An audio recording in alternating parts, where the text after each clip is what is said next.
Here's a question most people have never actually stopped to answer honestly. Where do you sit, financially, compared to everyone else in the UK?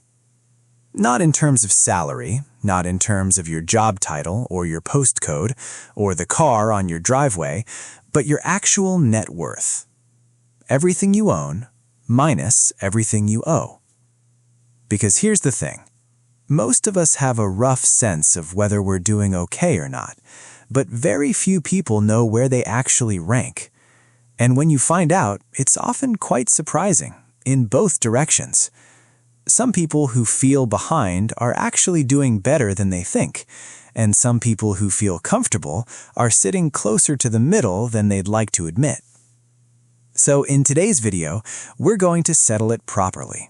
We're going to look at the real numbers. What net worth puts you in the top 10%, the top 5%, and the top 1% in the UK? We'll break it down by age, because comparing a 28-year-old to a 58-year-old on the same scale makes no sense. And we'll talk about what these numbers actually mean for your financial life. Let's get into it. Before we get to the numbers, let's make sure we're all working from the same definition, because net worth is one of those terms that gets thrown around a lot, but isn't always properly explained. Your net worth is simply this: everything you own minus everything you owe. So that includes your property. If you own a home, the equity in it counts, your savings accounts, your ISAs, your investments, your pension pot, the value of your car, any business interests, premium bonds, cash under the mattress, all of it goes in the assets column. Then you subtract everything you owe. Your mortgage balance, any car finance, credit card debt, student loans, personal loans, all of it comes off. What's left is your net worth. It can be positive, it can be zero, it can be negative. And for a lot of younger people, it genuinely is negative, and that's completely normal. Now, here's why net worth matters more than salary. Your salary tells you how much money flows into your life. Your net worth tells you what you've actually kept. Two people can earn the same salary for 30 years and end up with wildly different net worths, depending on their habits, their choices, and a bit of luck. Net worth is the real scoreboard, and today we're looking at where the lines are drawn. Let's start with the overall picture before we break it down by age. According to the most recent Wealth and Assets Survey data from the ONS, which is the most comprehensive snapshot of British household wealth we have, here's roughly where the thresholds sit for individual net worth in the UK. Top 10%, you need a net worth of approximately £560,000 or more. Top 5%, you need a net worth of approximately £1 million or more. Top 1%, you need a net worth of approximately £3.6 million or more. And just to give you the full picture, the median net worth in the UK, meaning the person sitting exactly in the middle, is around £125,000. So the average Brit sitting in the middle of the pack has about £125,000 in net worth. To get into the top 10%, you need roughly 4.5 times that figure. To reach the top 1%, you need almost 29 times that figure. Now, let me say something important here. These numbers include property wealth, and that's a big deal in the UK because home ownership is such a significant driver of wealth for British people. If we stripped out property entirely, these thresholds would look very different. We'll come back to that point later. But first, let's do what this channel does best, and break it down by age. If you're in your 20s, your net worth benchmark looks very different from everyone else, and that's exactly as it should be. The reality for most people in their 20s is that net worth is either very low or genuinely negative. Student loan debt, car finance, credit cards, renting, it all adds up, and savings and investments haven't had time to grow. The median net worth for someone in their 20s in the UK is somewhere around £10,000 to £20,000, and that's being generous. A significant chunk of people in this age group have a negative net worth. So what does the top look like? Top 10% in your 20s, approximately £80,000 to £100,000. Top 5% in your 20s, approximately £150,000 to £200,000. Top 1% in your 20s, approximately £500,000 or more. Now, if you're in your 20s and you've got £80,000 in net worth, whether that's a house deposit saved, some investments, or equity in a property, you are already outperforming the overwhelming majority of your peers. The top 1% in your 20s is almost exclusively people who've either inherited money, started a successful business, or had exceptional earning power very early in their careers. If you're 25 and your net worth is zero, you are not behind. You are normal. The game is just beginning. Your 30s are when things really start to diverge. This is the decade where financial habits, good and bad, start to show up clearly in the numbers. People who bought property in their late 20s are starting to build equity. Pensions are growing, salaries are typically rising, but so are mortgages, childcare costs, and lifestyle expenses. The median net worth for someone in their 30s sits around £50,000 to £80,000, largely driven by early property equity and pension contributions. Top 10% in your 30s, approximately £250,000 to £300,000. Top 5% in your 30s, approximately £500,000. Top 1% in your 30s, approximately £1.5 million or more. To be in the top 10% of your 30s with £250,000 in net worth, you're likely a homeowner with meaningful equity, have a pension worth £50,000 or more, and have some savings or investments on top. It's achievable for dual-income couples in good jobs who bought property relatively early, but it's still well above where most 30-somethings actually are. The 40s are the decade of acceleration. Mortgages are getting paid down, pensions are compounding, careers are typically at or approaching peak earnings, and for many people, this is the decade where net worth grows faster than at any other point in their lives. The median net worth for someone in their 40s jumps significantly to around £150,000 to £200,000. Top 10% in your 40s, approximately £600,000 to £700,000. Top 5% in your 40s, approximately £1,100,000. Top 1% in your 40s, approximately £3 million or more. Notice something interesting here. The top 5% threshold in your 40s already crosses the £1 million mark. That means if you're in your 40s and your combined net worth, property equity, pension, savings, and investments adds up to over £1 million, you are in the top 5% of your age group. That's more achievable than it sounds for some people, particularly homeowners in the Southeast who bought 15 to 20 years ago and have seen their property values double. This is where British wealth really concentrates. The 50s and 60s are peak net worth decades for most people. Mortgages are nearly paid off or fully cleared. Pensions have had decades of growth, and for many people, inheritance starts to flow through too. For people in their 50s, median net worth approximately £250,000 to £350,000. Top 10%, approximately £900,000. Top 5%, approximately £1,600,000. Top 1%, approximately £4,500,000 or more.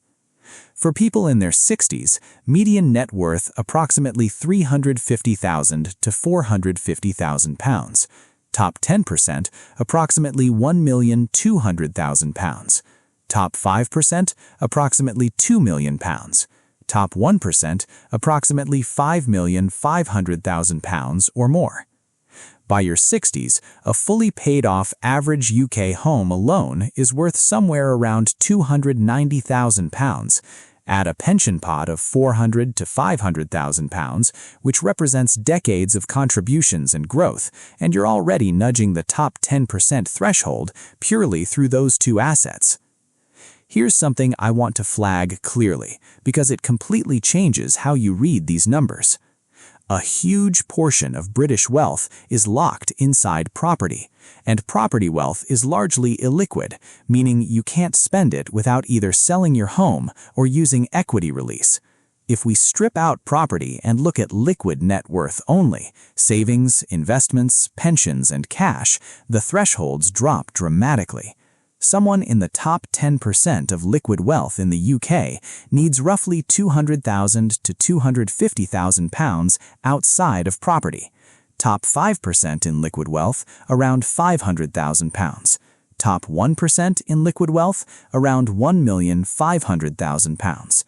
This matters because two people can have identical total net worths, say £600,000, but one has it almost entirely in their home and almost nothing liquid, while the other has £300,000 in property and £300,000 in investments and pensions.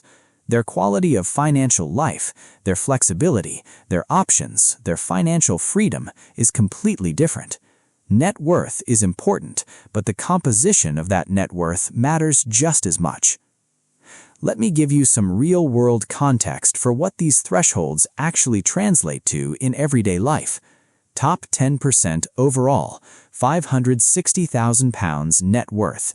This is typically a homeowner in their 40s or 50s with meaningful mortgage equity, a decent pension, and some savings. They're financially stable, probably not worrying about day-to-day money, but they're not wealthy in the lifestyle sense. They can't retire early. They can't live off their assets. They're comfortable, but still dependent on their income. Top 5% overall, £1 million net worth. The millionaire threshold. And here's the honest truth. In 2026, being a millionaire in the UK doesn't mean what it used to. If £700,000 of that million is in your house, you've got £300,000 in other assets. At a 4% withdrawal rate, that generates about £12,000 a year in income. That's not financial freedom. A genuine, comfortable financial independence in the UK today requires investable assets outside of your home of somewhere between £600,000 and £1 million, depending on your lifestyle. Top 1% overall, £3.6 million net worth. At this level, you have real options. A £3.6 million net worth with a reasonable split between property and investments gives you genuine financial freedom, the ability to not work if you choose, to retire early, to fund a comfortable lifestyle from your assets alone. This is the level where money stops being a constraint in daily life. So now you know where the lines are. The real question is what actually moves you up. And the honest answer is that it comes down to 4 things, consistently applied over time. First, own property if you can. Like it or not, property has been the single biggest wealth builder for British people over the past 30 years.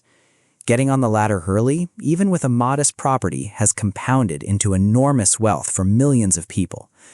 That's not guaranteed to continue, but historically it's been the most reliable wealth builder available to ordinary Brits. Second, maximize your pension contributions. Your employer match is free money. The tax relief is free money. A pension started at 25 versus 35 can result in a difference of hundreds of thousands of pounds at retirement. If you're not contributing enough to get your full employer match, you are leaving money on the table every single month. Third, invest consistently outside your pension. A stocks and shares ISA, contributing regularly over 20 to 30 years, is how ordinary people build extraordinary wealth. The numbers are not dramatic month to month, but they're transformative decade to decade. Fourth, protect what you build. Emergency funds, income protection, sensible insurance. Wealth destruction is just as real as wealth creation. One unexpected event, a job loss, a serious illness, a divorce can set your net worth back by years. Protecting your downside is part of the strategy. None of this is complicated. All of it requires patience. Let me pull the key numbers together one final time. Overall UK net worth thresholds. Percentile, net worth required. Median, 50th percentile, £125,000. Top 10%, £560,000. Top 5%, £1 million. Top 1%, £3,600,000. By age group, top 10% threshold. Age group, top 10% net worth. 20s, £80,000 to £100,000. 30s, £250,000 to £300,000. 40s, £600,000 to £700,000. 50s, £900,000. 60s, £1,200,000. Wherever you sit right now, whether you're at the median, approaching the top 10%, or just starting from zero, the direction of travel matters more than the current position. So, there you have it, the real numbers behind what it takes to be in the top 10%, top 5%, and top 1% in the UK, broken down by age with proper context around what those numbers actually mean for your life. If this video gave you some clarity on where you stand, or some motivation to close the gap, give it a like. It takes 2 seconds and it genuinely helps this channel grow. And if you want to keep going, I've got a video on exactly what the average British net worth looks like at every age, and another on how many Brits are actually millionaires without counting their home. Both are on screen now. Drop a comment below. Are you where you thought you'd be? Ahead of the curve or farther back than you expected? I'd genuinely love to know. Take care of your money, and I'll see you in the next one.